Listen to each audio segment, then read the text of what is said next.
I'm going to show you how to use iOS 18's new Messages app features. So it's really easy. Just go ahead and open your Messages app. So it is right at the top. And once you're here in the Message app, now you can just highlight the text that you want to change. So chat tap on more. And now once you highlight the text, then you can just change the text the way you want it. So it should be in the newer models. So you may not find this option in the older models of iPhones. So now you also have the option to send a memoji.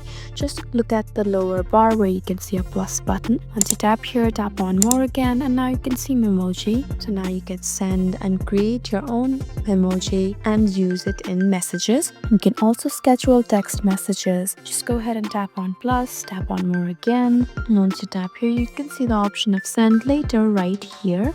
So in this way, you can schedule a message. You can also use some text effects where you just type in your message and hold down the send button like this. And now you can see the invisible ink, gentle, loud, and slam. So these are text effects. So these are the new iOS 18 Message app features. I hope this video was helpful for you. Please subscribe to our channel if you want more helpful tutorials like these, and leave a comment down below to let us know what sort of videos that you would like. Thank you for watching.